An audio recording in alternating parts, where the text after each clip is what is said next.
وإنا إليه راجعون أولئك عليهم صلوات من ربهم ورحمة وأولئك هم المهتدون. میرے مکرم اور محترم بزرگ میں بھائیوں،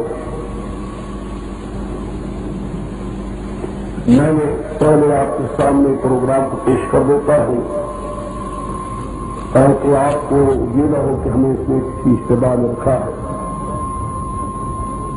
یہ تو الحمدللہ آپ لوگوں کو موقع ملا ہے کہ اس بار جو جلسے کا اعلان کیا گیا اس کے اتفاق سے بھی قومی اسمبلی کے اجلاس کی شروع ہونے کی وجہ سے مشرقی پاکستان کے وہ چند بہترین نظریہ رکھنے والے، اسلام کے متعلق صحیح جذبہ رکھنے والے بھی تشریف لائے اور انہوں نے آپ کے سامنے بھی جملے کی تقریریں کی جو آپ لوگوں نے سن لی.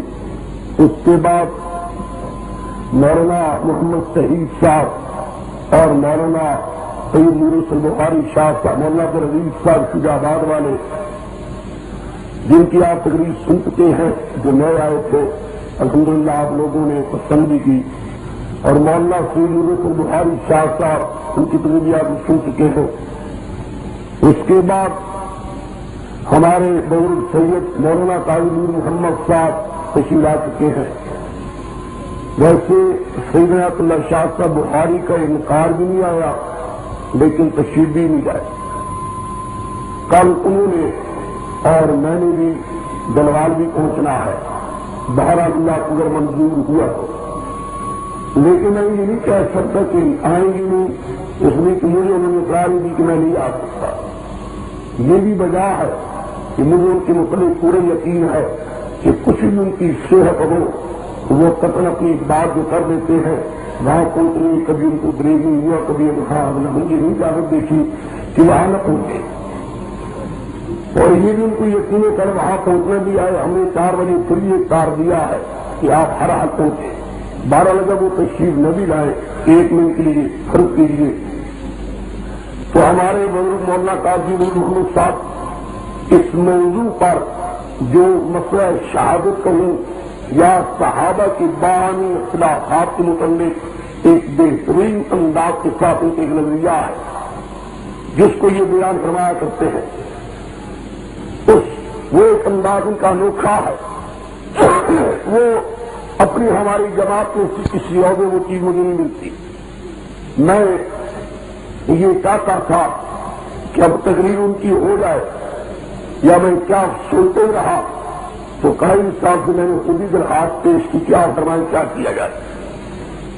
میں نے بھی کچھ کلمات آپ کے سامنے کہنے کو وغیرہ کا لینا تھا، اس لیے انہوں نے مجھے فرمایا کہ تو پہلے کہہ دے جس قدر تو مناسب سنتا ہے. اس کے بعد فرماتے ہیں کہ میری تقریر میں یہ نہ ہو کہ فلاں وطن مجھے کہ اب وقت تیرا ہو چکا ہے تو میرے لیے پابندی نہ ہو.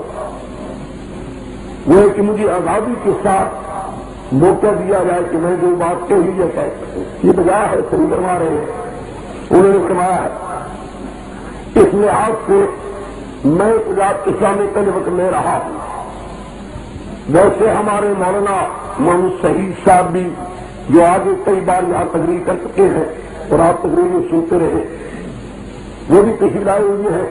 لیکن رات اتنی نہیں کہ جتنے کہ سب تقریریں ہو سکے میں اس لیے کچھ محل کروں گا اور اس کے بعد قاری صاحب اپنے خصوصی انداز کے ساتھ آپ کے سامنے بیان فرمائیں گے. میری صرف آپ لوگوں سے راحت اتنی ہے، آپ لوگ باوجود کو تھوڑی سی نیند آنے لگی یا کچھ تفریح شروع ہو جاتے ہیں. اور قاعدہ یہ کہ آپ لوگوں کو دیکھنے کی صورت یہ ہے جتنا کہ دریاؤں میں جانے کا طریقہ ہوتا ہے. ایک آدمی دریا میں کرے جانا جا رہا ہے پیچھے ہوگی ایک لڑنے والے اور لوگوں کی بیٹیوں کو اٹھانے کے لیے لڑنے والے، کئی قسم کی برے خیالات رکھ کر بھی لڑنے والے. بھائی خدا کی بات صاف صاف ہے. میں ان کو اسلام شہید کہتا ہے مرنے والوں کے سرا میں ان کو کوئی درجہ شہادت کو ملے گا. قرآن پاک میں ان شہیدوں کے لیے جن کو درجے دینے ہیں اس کی درمیان میں قرآن پاک تعریف بھی کر گیا ہے. آپ ملاحظہ کیجیے جو آیت میں نے پڑھی ہے، خیال کیا ہے. یا ایھا الذین آمنوا استعینوا بالصبر والصلاۃ ان اللہ مع الصابرین. آج ولا تقولوا للشہداء نہیں کہا، دیکھا ہے شہداء کی بجائے اس کی تعریف رکھ دی. ولا تقولوا لمن يقتل في سبيل اللہ. یہ صحیح نہیں کہا کہ نہ کہو شہیدوں کو، نہیں، بلکہ شہداء کی جگہ پر اس کی تعریف کر دی. ولا تقولوا لمن يقتل في سبيل اللہ اموات. نہ کہو لوگوں کو جو صرف اللہ ہی کی راہ میں قتل کیے گئے، ان کی قتل کی اور کوئی وجہ نہیں سوائے ایک وجہ کی جو خدا کی راہ میں انہیں چھکے تھے. بس ان کا ہر قدم اللہ کی راہ میں اٹھا ہوا تھا. وہ کیا ہے؟ پیغمبر نے اس کو بیان کیا. لتكون كلمة الله هي العليا، لتكون كلمة الله هي العليا. اس لیے وہ اللہ کے عالم کہتا کہ اللہ کی توحید بلند ہو جائے، اس کا ارادہ پتا کہ لا الہ الا اللہ اونچا ہو جائے اور شرک کی کلمات بالکل مٹ جائے. یعنی خدا کی توحید کو اٹھانے کے لیے اور شرک کو مٹانے کے لیے اگر میدان میں نکلا ہے، اس قسم کا آدمی جو نکلا ہوا جو قتل ہو جائے. لا تقولوا اموات، اس کو شہیدوں کی بجائے قرآن پاک نے تعریف رکھی ہے. اور لیکن جہاں شہیدوں کے لیے زندگی کہی ہے کہ موت نہ کہو، بل احیاء، بلکہ زندہ ہیں، بلکہ زندہ ہیں. اب حیرانگی آتی تھی، یا اللہ قتل بھی ہو چکے ہیں پھر بھی زندہ، ان کی بیٹیاں بھی ہو چکی ہیں پھر بھی زندہ. کہا ولکن لا تشعرون، ایک بھی کے رہنے والوں اس زندگی کا تمہیں شعور بھی نہیں. تمہارے شعور میں وہ زندگی بالا ہے، تم اس کو نہیں سمجھ سکتے. اور حالت کی زندگی ہے، یہ زندگی سالوں سے جا چکے ہیں. دوسرے مقام پر کہا بل احیاء عند ربهم، بل احیاء عند ربهم، بلکہ ہیں تو زندہ لیکن تم اپنی زندگی نہ سمجھنا. ایک اور زندگی ہے زندہ رب بنے پروردگار کے ہاں، جس پر جس پروردگار کے اندر زندگی کو ملی ہے اس مقام پر بھی یرزقون کو وہاں بھی رزق دیا جاتا ہے. یہاں بھی ان کو رزق ملتا تھا جو دنیا کی زندگی ان کے لیے تھی. اس حال میں پہنچنے کے بعد، اللہ کے حال کو پہنچنے کے بعد اس مقام کی جو روزی ہے وہاں بھی ان کو مل رہی ہے.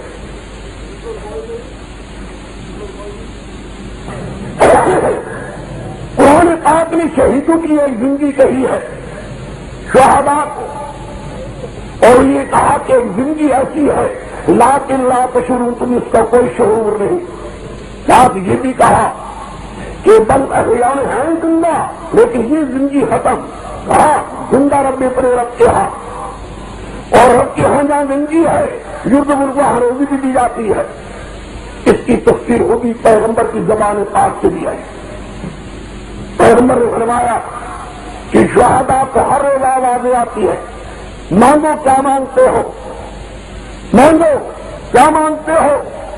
وہ عرض کرتے یا اللہ ہمارے ارواح، ہمارے روح، ان کو یا اللہ دوبارہ بدن میں داخل کر، بدن میں داخل کر، وہی بدن والی زندگی ہمیں دوبارہ نصیب ہو جائے.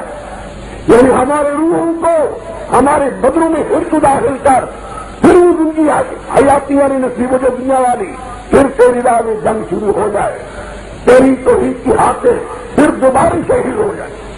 ہم یہی چاہتے ہیں. حکم ہوتا ہے وہ زندگی تو ایک بار ہی ملنی تھی ختم، اور وہ زندگی دوبارہ مل نہیں سکتی.